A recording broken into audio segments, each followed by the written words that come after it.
اصطلاحات اعراب حصہ دوم میں آج ہم حروف مد پر بحث کریں گے کہ حروف مد کیا ہیں۔ حروف مد وہ ہیں جن کا حرکات ثلاثہ یعنی 3 حرکتوں زبر، زیر اور پیش کو لمبا کرنے کی غرض سے متحرک حروف کے ساتھ اضافہ کیا جاتا ہے، حروف مد کہلاتے ہیں۔ یہ تعداد میں 3 ہیں، الف، واو اور یاء۔ ان کو گرامر کی زبان میں حروف علت بھی کہتے ہیں۔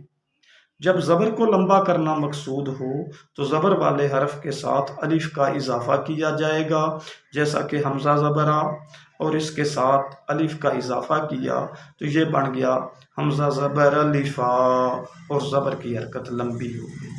جب زیر کو لمبا کرنا مقصود ہو تو زیر والے حرف کے ساتھ یائے ساکنہ یعنی جزم والی یا کا اضافہ کیا جاتا ہے، جیسا کہ بازر بی، اور اس کے ساتھ یائے ساکنہ کا اضافہ کیا تو یہ بن گیا با زیر یا بی، اور زیر کی حرکت لمبی ہو گئی۔ جب پیش کو لمبا کرنا مقصود ہو تو پیش والے حرف کے ساتھ واو ساکنہ یعنی جزم والی واو کا اضافہ کیا جاتا ہے، جیسا کہ با پشبو، اور اس کے ساتھ واو ساکنہ کا اضافہ کیا تو یہ بن گیا با پیش وا بو، اور پیش کی حرکت لمبی ہو گئی۔ یہ تھے 3 حروف جنہیں حروف مد کہتے ہیں۔ اگلی ویڈیو میں ہم انشاءاللہ مد کی قسمیں بھی بتائیں گے۔ وما علینا الا البلاغ المبین۔